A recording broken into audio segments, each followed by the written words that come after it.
नमस्कार। जैसे कि हमने पिछले वीडियो में आपको बताया था हिंदी साहित्य के काल विभाजन के बारे में, एक रेखा विधि से, एक वर्गीकरण विधि से हमने आपको समझाया था, जो कि बहुत ही आसानी से आपको समझ में आ गया होगा। तो जो हिंदी साहित्य के इतिहास को जिन चार कालखंडों में बांटा गया था, उसमें था पहले नंबर पे था आदिकाल, 1050 से 1375 विक्रमी संवत। हमने आपको उसमें बताया था कि विक्रमी संवत को ईस्वी सन में कैसे कन्वर्ट करते हैं। इसे जो दूसरा नाम था जो दिया गया था, उस पर भी अलग अलग विद्वानों के अलग अलग विचार हैं। किसी ने कुछ कहा है, किसी ने कुछ कहा है। तो पहले उनके बारे में भी देख लेते हैं। अगर आदिकाल को अलग अलग नामों की बात करें तो आदिकाल को आदिकाल ही कहने वाले जो विद्वान है वह है हजारी प्रसाद द्विवेदी। इन्होंने आदिकाल को आदिकाल कहा है। अभी आदिकाल को वीर गाथा काल कहा है रामचंद्र शुक्ल जी ने। प्रवृत्तियों के आधार पर मैंने बताया था कि उन्होंने प्रवृत्तियों के आधार पर काल विशेष का नामकरण किया था। अब देखिए इसमें थोड़ा सा अंतर है। वीर गाथा काल रामचंद्र शुक्ल जी ने कहा है और वीर गाथा युग श्याम सुंदर दास जी ने कहा है। बस यहाँ पे अंतर की बात करें तो इस काल और युग का अंतर है। उसके बाद आता है चारण काल तथा संधि काल। तो इसको कहा है रामकुमार वर्मा जी ने। कारण ये कि इन्होंने अपने जो आदिकाल की जो समय सीमा रही है उस विभाजन में इन्होंने अपभ्रंश को भी शामिल कर लिया है और उसी के जोड़ को, गठजोड़ को कह लीजिए तो मध्यकाल को इन्होंने एक संधि काल कह दिया है, जोड़ने वाला काल। तो वह भी हम आपको अभी बताएंगे कैसे। फिलहाल ये नाम देख लेते हैं। रामकुमार वर्मा जी ने कहा आरंभिक काल। चूंकि यह है कि काल विभाजन का जो सबसे पहले प्रयास किया गया था वह मिश्र बंधु विनोद में ही मिलता है, मिश्र बंधु किताब में। तो उन्होंने जो इसको नाम दिया था आरंभिक काल कहा था। आरंभिक को भी उन्होंने दो भागों में बांटा था, पूर्व आरंभिक और उत्तर आरंभिक। इसके बाद नाम आता है बीज वपन काल। इसको नाम दिया था महावीर प्रसाद द्विवेदी जी ने। फिर प्रारंभिक काल आता है, डॉक्टर गणपति चंद्र गुप्त जी ने कहा है। प्रारंभिक काल 19 काल भी इसको कहा है उन्होंने। उसके बाद आता है सिद्ध सामंत युग, जो नाम दिया है राहुल सांकृत्यायन जी ने। फिर आता है वीर काल, इसको नाम दिया है विश्वनाथ प्रसाद जी ने। फिर आता है संक्रमण काल। संक्रमण काल का नाम दिया है राम खिलौन पांडे जी ने अपनी इतिहास लेखन की पुस्तक में। तो आप आदिकाल के जो अलग अलग नाम हैं विद्वान दिए हैं वह आपने देख लिया है। इसके बाद आपको देखना है कि इसमें जो संधिकाल वाली बात फंस रही थी कि वो संधिकाल कैसे आया, अपभ्रंश क्या है, प्राकृत क्या है, तो इसके बारे में हम थोड़ा सा आपको बता देते हैं। बाकी डिवीजन यदि हम जब आएंगे भाषा विज्ञान के अंतर्गत आपको हम इसका डिवीजन इसी तरीके से फिर से आपको बताएंगे। तो इसमें देखिए आदिकाल से जो पहले का समय है अपभ्रंश कहलाता है और उससे भी पहले का समय जो है वो प्राकृत है। तो प्राकृत और हिंदी को जो जोड़ने का कार्य कर रहा था वह अपभ्रंश था। संभवतः यही कारण है कि रामकुमार वर्मा जी ने इसे संधि काल कह दिया है, जोड़ता है दोनों को। तो इसमें देख लेते हैं पहले तो प्राकृत क्या है। प्राकृत के अंतर्गत जैन साहित्य लिखे गए।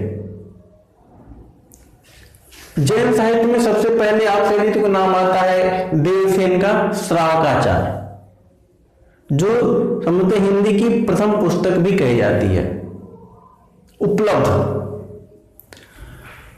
उसके बाद से इसी श्रेणी में शालिभद्र सूरी का जो है भरतेश्वर बाहुबली रास भी आता है, आसगु का भी आता है। ये सारे जो है ये जैन साहित्य के अंतर्गत आते हैं, जिनकी भाषा क्या थी? प्राकृत भाषा थी, प्राकृत लिपि थी। उसके बाद आता है अपभ्रंश का समय। इसी अपभ्रंश में आपको मिल जाएगा बौद्ध धर्म भी। बौद्ध धर्म से संबंधित कुछ रचनाएं। अब बौद्ध धर्म का उदय यहां नहीं मिलता है, लेकिन बौद्ध धर्म से संबंधित कुछ साहित्य जो है वो इस कालखंड में लिखे गए हैं, उन्हीं के बारे में आपको बताया गया है। बौद्ध साहित्य क्या है, इसमें सिद्ध और नाथ संप्रदाय कैसे आए, हम इसी परिप्रेक्ष्य में बौद्ध साहित्य को देखते हैं कि नाथ से और सिद्ध से बौद्ध का कैसे जुड़ाव है। तो बौद्ध जो धर्म था वह जो सबसे पहले महायान और हीनयान दो भागों में बट गया था। हीनयान चूंकि वही समाप्त हो गया, दूसरा जो महायान है वही बदल करके अपने रूप में दूसरे रूप में आया वज्रयान में। वज्रयान ही जो है वह सिद्ध लोग कहलाते हैं। और यही वज्रयान जो उसके नियम वगैरह थे, मुख्य रूप से कह दीजिए कि जो नाथों का उदय हुआ था उसमें इस वज्रयान का बहुत ही बड़ा योगदान था। तो वज्रयान में अभी आपको बता दें सिद्ध जो थे वो 84 सिद्धों की बात आती है, 84 सिद्ध थे। और हर जो सिद्ध थे सिद्ध तो वो अपने नाम के अंत में पा शब्द लगाते थे, पा अक्षर लगाते थे, कह दी तो लुईपा, सवरपा, इस तरीके से पा अपने नाम के बाद ये लगाते थे। ये उनकी पहचान है। इसमें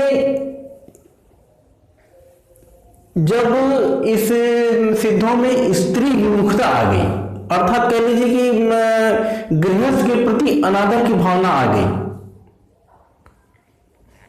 तो यही बाद में बन गया नाथ संप्रदाय, जो सहजयान का ही रूप है। अर्थात हम कह सकते हैं कि बौद्ध धर्म जो है महायान हीनयान में बदला, हीनयान वही समाप्त हो गया, महायान जो है वज्रयान में बदला जो कि सिद्ध कला है, और वज्रयान ही कुछ नियमों को बदलता हुआ आकर के सहजयान बना जो कि नाथ संप्रदाय कहलाया, जिसके प्रेरिता माने जाते हैं मच्छिंद्रनाथ या मच्छिंद्रनाथ भी कहते हैं उन्हें। इनकी सबसे बड़ी विशेषता आती है कि हठ योग। अगर पूछा जाता है कि हठ योग का प्रारंभ किसने किया, तो हठ योग के प्रारंभ में आते हैं नाथ संप्रदाय के लोग ही। और इनकी एक प्रमुख विशेषता ये थी कि गृहस्थ के प्रति अनादर की भावना इनकी रही है। एक तरीके से ये रसहीन टाइप के कह लीजिए हैं।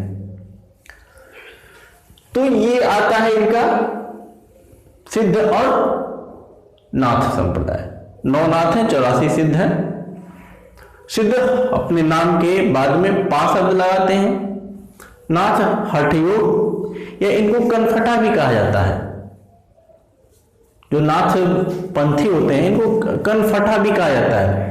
वो अपने कान को इसमें बालियां पहने रहते हैं। अब उसके बाद देखिए जो इसकी मुख्य कड़ी है अपभ्रंश है। अपभ्रंश क्या है, पहले तो हम देखते हैं अपभ्रंश का जो मुख्य कवि जो है वो कौन कौन से हैं। स्वयंभू आते हैं, पुष्पचंद आते हैं, धनपाल, अब्दुल रहमान, राम सिंह, विद्यापति की भी कुछ रचनाएं उसमें मिल जाती हैं।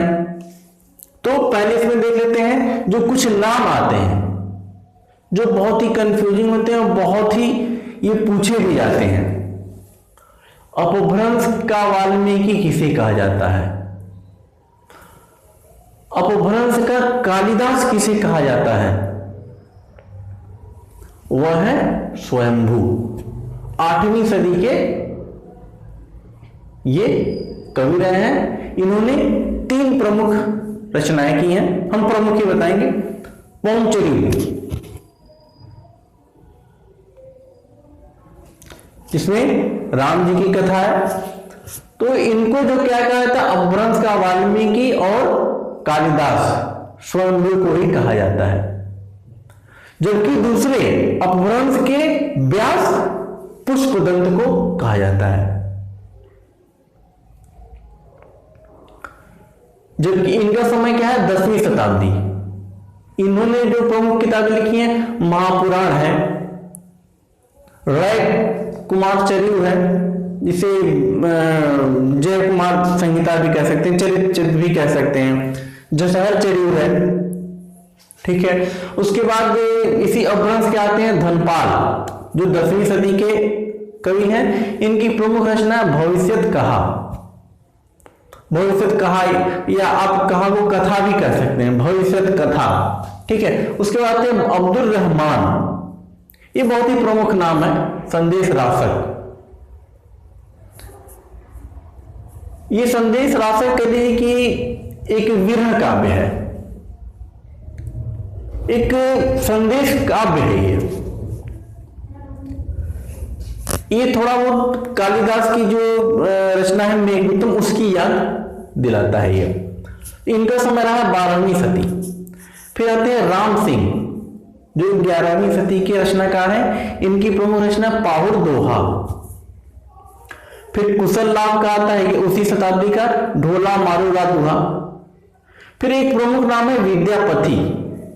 विद्यापति की कुछ रचनाएं आपको अपभ्रंश में भी मिलती हैं, उसके बाद से आदिकाल में भी इनकी रचनाएं मिल जाती हैं। अपभ्रंश में अगर इनकी शामिल होती है तो कीर्तिलता है, कीर्ति पताका है।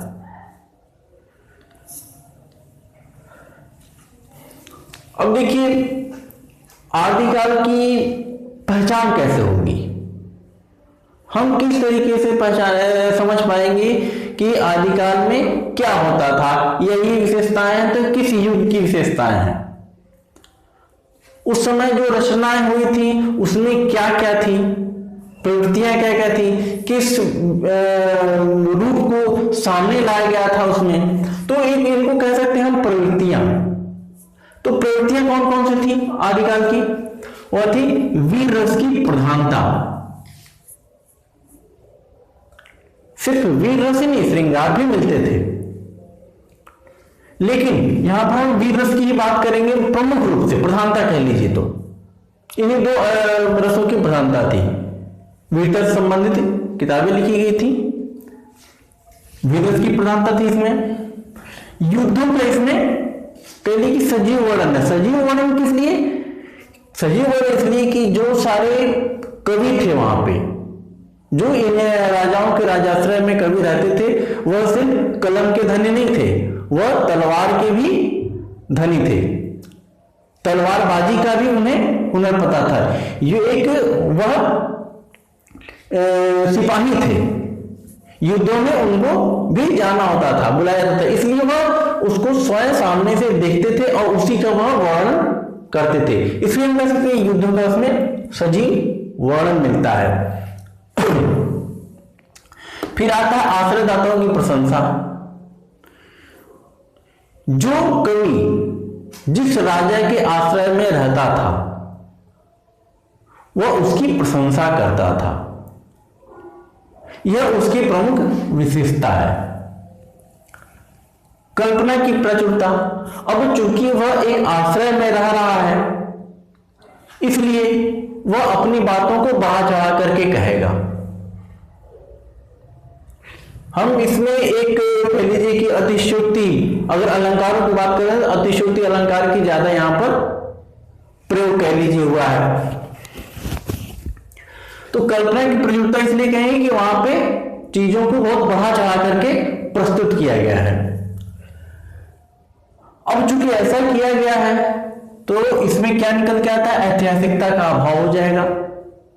हमें वह घटनाएं, वह काल विशेष की जो नाम है, जो एक युग का नाम है, उसकी विशेषता है, किसी राजा का विशेषता है, तो उसके बारे में हमको तथ्य इसमें उनकी किताबों में नहीं मिलते हैं, वास्तविक तथ्य नहीं मिलते हैं, वो भी कल्पना से भरे हुए होते हैं। तो इसमें हम कह सकते हैं ऐतिहासिकता का उसमें अभाव होता है। अब देखिए, राष्ट्रीय जो भावना है वह भी, राष्ट्रीयता की भावना कमजोर है, क्षीण है, क्योंकि उस वक्त की जो परिस्थितियां थी उसमें राष्ट्रीयता आ ही नहीं सकती, क्योंकि पूरा जो भारत था वह छोटे छोटे राज्यों में बटा हुआ था, वह राज्य आपस में ही लड़ते रहते थे, एक राष्ट्र की बात ही नहीं थी। तो यहां पर हम कह सकते हैं संकुचित राष्ट्रीय भावना थी उनके अंतर्गत। फिर आता है ग्रंथों की संदिग्धता थी उसमें, जो जितने सारे ग्रंथ लिखे गए कि वो प्रमाणिक नहीं कहलाते थे ज्यादातर। क्यों? उसका एक बहुत बड़ा कारण था, प्रक्षिप्त अंश उसमें जुड़ते गए थे, और इसी प्रक्षिप्त अंश ने उसमें कल्पना को भरा, ऐतिहासिकता को और कमजोर किया। यही कारण है कि ग्रंथों की संदिग्धता उसमें मिलती है। विशेष रूप से पृथ्वीराज रासो में बहुत आपने देखा है कि किसी ने अप्रमाणिक कहा है, किसी ने प्रमाणिक कहा है, किसी ने जाली ग्रंथ कहा है उसे। ये सारी अभी हम जो एक रासो ग्रंथ है इसके बारे में हम एक लेक्चर देंगे, तो उसमें सभी ग्रंथों का हम विशेष परिचय देंगे। फिर इसमें आता है, इसकी अगली विशेषता आती है छंद वैविध्य। इसमें छंदों की विविधता है, कोई भी एक छंद का इसमें प्रयोग नहीं किया गया है, अनेक छंद इसमें है, और इसी अनेक छंदों की वजह से ही एक सवाल आता है, बहुत ही महत्वपूर्ण सवाल आता है, छंदों का अजायब घर किसे कहा जाता है? तो वह पृथ्वीराज रासो, चंद बरदाई की पृथ्वीराज रासो को छंदों का अजायब घर कहा जाता है, और इसीलिए कहा जाता है कि उनके ग्रंथ में अनेक छंद आए हैं। भाषा के इसमें कैसा प्रयोग हुआ है? भाषा के लिए तो इसमें अपभ्रंश से, चूंकि अपभ्रंश से ही निकला था ये, तो प्रभाव अवश्य पड़ेगा उसमें। तो अपभ्रंश में जब राजस्थानी भाषा मिल जाती है तो वह डिंगल कहलाती है, तो वह इस भाषा का प्रयोग हुआ है। कहेंगे आपको राजस्थानी के इनके साथ, अपभ्रंश के साथ ब्रज भाषा का भी प्रयोग मिलता है, तो पिंगल कहलाती है, तो वह इस भाषा का भी प्रयोग हुआ इसमें। तो भाषा में कहते हैं डिंगल और पिंगल दोनों भाषाओं का इसमें प्रयोग हुआ है। जो ग्रंथ रचना, एक काव्य ग्रंथ के दो महत्वपूर्ण वो है, भाग है, एक है प्रबंध और एक है मुक्तक। तो इस आदिकाल में दोनों प्रकार की रचनाएं रची गई, प्रबंधात्मक काव्य भी लिखे गए और मुक्तक काव्य भी लिखे गए। रासो काव्य, इस युग में रासो काव्य बहुत ही अधिक मात्रा में लिखे गए। रासो के लिए एक हम आपको तुरंत एक छोटा सा उदाहरण देते हैं कि रासो का जो है, रासो है क्या? रासो एक छंद है, 29 मात्राओं का एक छंद है, और रासक कह लीजिए छंद वैविध्य, यही चीज आप कह लीजिए, छंद के अंतर्गत ये भी कई आते हैं। तो रासक, जो रासो शब्द की व्युत्पत्ति हुई है, एक लाइन बस हम इसको बताते हैं कि रासक से बना रास, उससे बना रासा, और रासो से, रासा से ही बन गया रासो शब्द। यही आपका रासो ग्रंथ कहलाता है। यह एक कुछ विशेष एक ग्रंथ का नाम नहीं है, बल्कि देखिए छंद विशेष में लिखा गया ग्रंथ रासो ग्रंथ कहलाता है। तो इसमें हम जब रासो ग्रंथों के बारे में आपको बताएंगे तो उस वक्त डिटेल बताएंगे। तब तक के लिए नमस्कार।